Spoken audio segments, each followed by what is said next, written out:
So welcome to our Boeing 737-800. Thank you. Okay. So what we're going to do, let me just bring that down for you to make it a bit more comfy. Do you know what really, it doesn't really matter where we fly from and to, because the key today is I want to get you doing everything you're doing at home, and like we say, let's maybe look at a couple of things that perhaps you haven't looked at before, or maybe you have, and we can sort of brush them up a little bit. So we're going to do a short sector flight from Gatwick to Birmingham. Oh, okay, yeah. Which sounds pretty straightforward, but we might well be throwing in a few extra things on the way. Weather, etc. Yeah, we could do. So if you just want to turn around, Bradley, Jane will take your photo.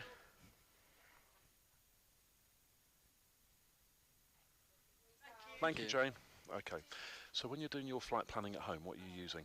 SimBrief. Fine, okay, great. Exactly the same as us, Okay, so yeah. that's all going to look very familiar to you then. And what about charts? Using all the charts? Yeah, I usually just research it on the internet, to be honest. Okay, cool. Right. So what we've got here is I've got the departure chart from Gatwick. We've then got the approach chart for Birmingham. Yep. And we've got the NDB DME approach chart for Birmingham as well. Thanks, Jane. So what I suggest we do, let's get stuck in and get working on the FMC, get the aircraft ready to go. I'd like us, if we can, to get airborne as quickly as we can. Yeah, that's because fine. it's what we want to do en route that I think you're going to really enjoy. So if I start you off from there, that should look fairly familiar to you from a PMDEG. The IRS is already aligned, yeah? IRS is aligned, so we're actually, the position we're in, we're on ground power. IRSs are aligned, so yeah, you're ready to start programming the FMC. It's already aligned. So if I give you that, if you need it. Thank you. EG. What airline are we flying today? We tend to use Virtual A123, so VFE 123. Okay.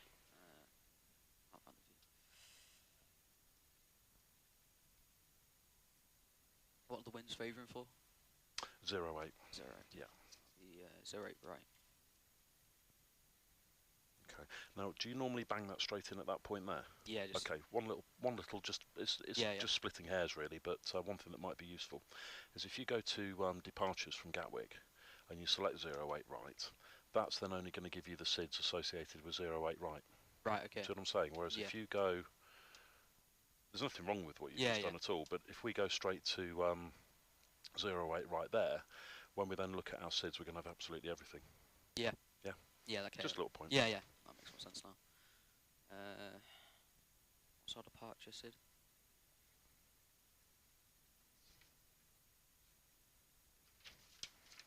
There you go. Alright, thank you.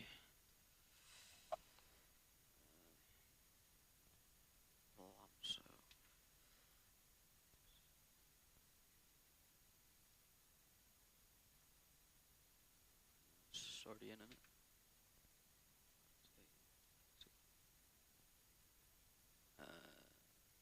Have we got a whole route to program or? Yeah, the route's just there. Oh yeah, I see it now, my bad. I don't really use charts like this, that's all. That's alright. So you'd normally program the route at this point? I usually use a thing, the company route, which is just along. Oh, and it completely populates it for you? Yeah, it's just easier for me. So what we should probably do then is we want to get the aircraft set up before we start doing the route. Yeah. So if I just take you back. Yeah. We want to kind of go through our performance initialization page first, and then we do the route. Okay, yeah. Okay. Just proper procedure, that's all. Yeah. And where would you start off here? I'd go from 0 fuel weight. Okay, so proper procedure would be to start at the bottom, and then you work up in a horseshoe. So we're going to start off with our cost index. Okay. So that's over on the first page. First page. Yeah, just up the top there. 65. So there you go.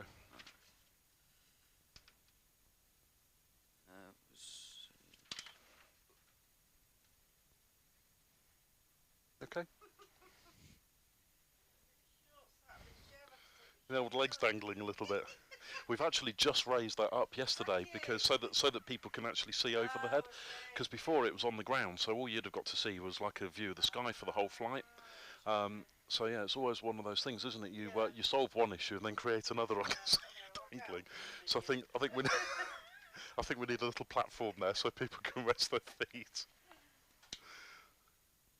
Is that right? Reserves of 0 because it says extra fuel 0. Okay, let's have a look here. So here's our trip fuel. That's what Yeah. we're going to need for the flight. Okay. And then we've got our fuel, our contingency, 81 kilograms. Right. Our fuel for alternate, and our final reserve. So your reserves are actually those two added together. So what should we call that? 1-1. Let's call it 1-1. 1,300 kilograms. That's pretty close enough to me. So 1.3. Yeah. Yes. Yeah, is that where you guys bought the voucher? Yeah. Yeah, okay, yeah, we did really well actually. In fact, we're going back there again this year. Yeah. Yeah. Yeah, it was great for us. We did really, really well. Yeah, so that's good. And this year we'll have a second simulator to promote as well, because we're just in the process of building another one. Different aircraft, yeah. So, yeah, it was great. A Piper Seneca, so totally different to this. Yes, it's a small 6-seater twin-engine propeller aeroplane. Cruising at... It's on this page. Sorry, mate, what we're looking cruising. for. Okay. Well, the aircraft's suggesting to you a flight level of 222. I mean, that sounds pretty good to me. Yeah. Yeah. So we're VFR on this then? We can go with that. Yeah, so... cruise winds. Okay, that's all just there. Ah, okay. It's been absolutely fabulous the last couple of days, but woke up today and cold. Really? Don't know what's going on this morning. Yeah, because we were expecting it to be... I mean, yesterday it was absolutely... Oh no, yesterday it was absolutely boiling, and yeah, don't know what's going on this morning. Right, do you want me to read them out for you, mate? Is that right, please? Yeah, of course I will. Right, so your cruise winds, it's this one here, like average wind, 014 at 003. Ah, okay. So I saw the CRZ and thought cruise. Okay. Yeah. So 014/3. There you go. And your ISA deviation is +10, so just put 10. There you go, that will populate the whole thing for you. Okay, execute. That's it. And then move forward to N1 limit. Okay. Okay. Now, standard, what do you tend to do here? I usually tend to see how heavy I am, to be honest, with the fuel, Yeah. and then see which N1's kind of like suits me. Okay. But I don't usually go with the full N1. Okay, you do what you would do at home then. Yeah. Yeah, and I'll keep it like that, something. Okay. Now, if you were wanting to save fuel, believe it or not, that's obviously reduced the climb speed by 20%. Oh, If wow. you want to save fuel, Keep it on you that. would actually keep it on that. So your D rate for takeoff is great. That's going to save a little bit of engines, but reducing the climb speed, that's actually going to make the aircraft climb slower. So it's actually going to burn more fuel because it's going to take us longer to get to where we need to get to. That makes more So sense. by keeping your climb on there, that's going to make sure that we're doing a bit of both. We're saving our engines, but we're also going to save fuel as well. Yeah, yeah. So that looks good to me. Okay, now... Flap 5, isn't it? Yeah, let's go for 5. And your CG was... you're used to double-clicking that, aren't you, and getting the CG? Yeah. Yeah, so if in doubt, we can go back. Our CG's there, look, 26.2. Oh, right, okay. Never knew that. Yeah, on the PMDG, there's a lot of stuff that's automatically populated. Yeah, it just does it for me. It's Yeah, just that exactly. simple. So we can now see we need to set our trim to 3.99. Yeah. Just click those. Okay, so that's it. Okay. Did you see what the VR was? I didn't see it because I think 1, 2, 3. Was it also Yeah, yeah. 1, 2, 3? Yeah. Okay, fine. Okay, so let's set our trim to 3.99. Right, so your trim is actually there. Yeah. I wasn't sure whether you use the wheel itself. Yeah. Okay, so no, it's all electric trim on Is it trim this. up or trim down? Your trim indicator's there as well. Where is it? Sorry. Just there. Okay. And you've got it down there, but that's a little bit more accurate. Yeah. Looks good to me. It's for... Oh wait, no, I just went past it.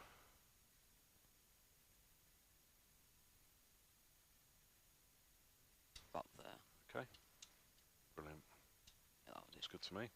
And you're okay with V1, VR, V2? Yeah. Okay, so No. what do you know those to be? Oh, hold on, before we go zipping forward, what do you know VR, V1, VR, and V2 to be? V1 is commit to take off. Yeah. Rotate is just obviously rotating, and V2 is should be off the ground or just after you've passed that speed. That's well, V1 is pretty much you commit to take off, emergency or not. Like you've got to go. Okay, yeah, almost. So spot on V1. Yeah. That's our decision speed.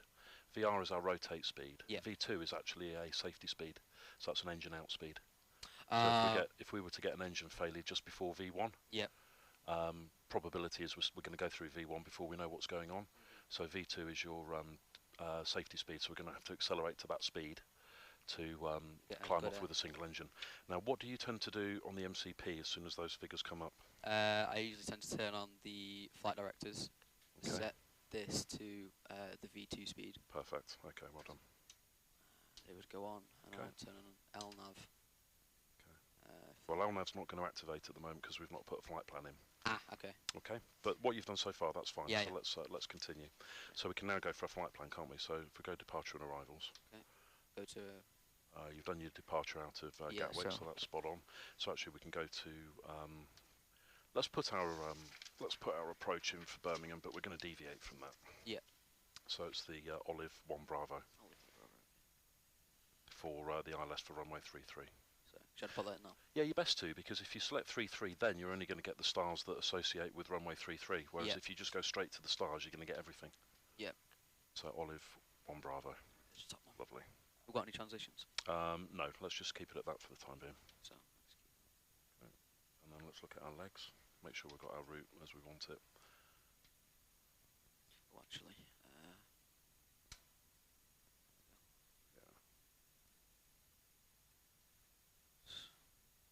So after Lambourne, we should be direct to Westcott VOR. Yeah, we've got that. yeah, we've got all that in. We've got discontinuity there. Yeah, so so just that's it. Good. Okay, and in reality, what we would do would either put a transition in, obviously, or you get vectors. Yeah, But vectors. we're going to change things around anyway there, Yeah, that's fine. so that's fine for me. What's the QNH at Gatwick? 1026, I believe. Let's quickly set that now, Yeah. so we don't forget. There we go. Let me just make sure I'm telling you right. Yeah, 1026. Shall I start the APU now? Oh no, it's already on. You can. What about our acceleration altitude? We set that. Acceleration altitude. Mhm. So, Okay, so let me show you. never actually done that. I heard of that before, to be Okay, honest. so let's go to menu, FMC, Okay. and takeoff. Okay. Okay, go to page 2, so you've got 2 pages on your Oh, takeoff yeah, yeah. ref. Okay, so we've got our acceleration altitude.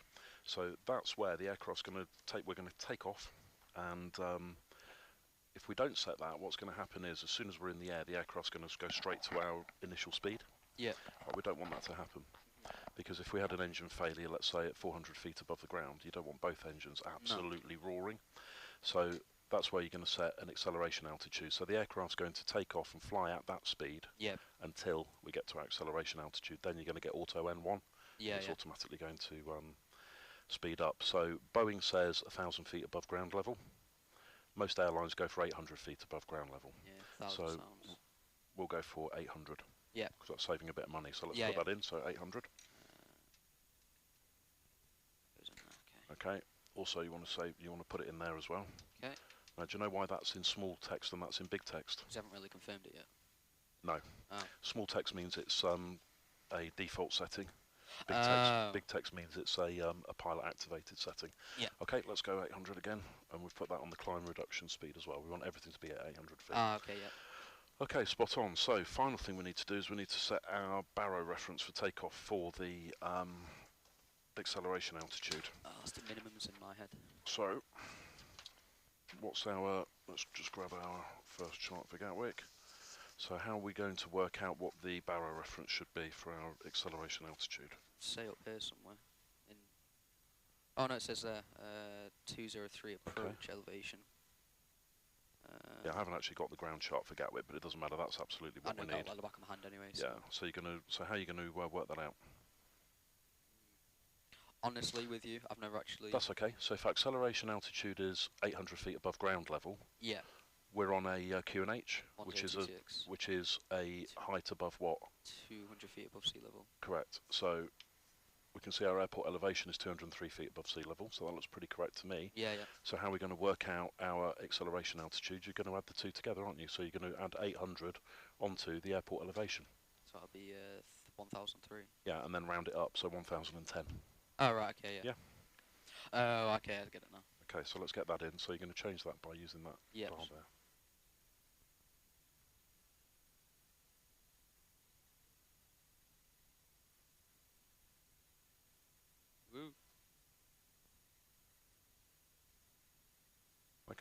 Right, so we're ready to roll. Pretty So good. we can look at pushing back then. Yep. Start Sorry. that from you, that's all right. I might set runway heading as well. Yeah.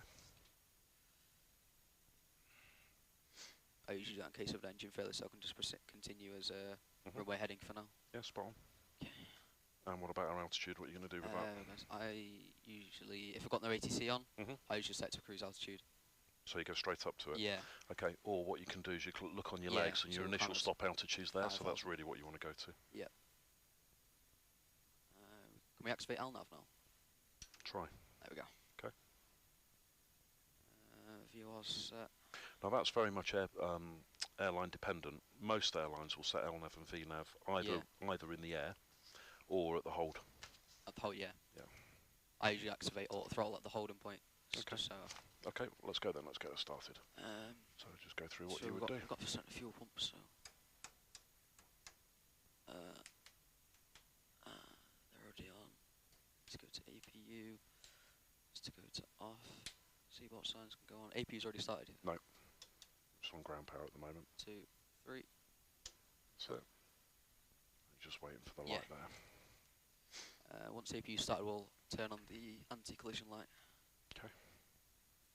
All these lights will go off once we've engine started, because it's cold at the minute. I thought I was all to it, to be honest, with the FMC. I didn't know there was that much to go into it. What's that? Sorry. The FMC. Oh, we've only just scratched the surface there. Yeah. There's a lot more to go through. But that's good though, isn't it? I mean, that's the idea that Yeah. you know, hopefully you have a great time and also take a couple of bits that you can start doing at home as well. Yeah. So anti-collision light now. Ground power. Okay, so we'll just disconnect the ground power. I'll do that from here. We're on APU, so I'll set that to APU gen. Yep. Shall I set these to auto? Can.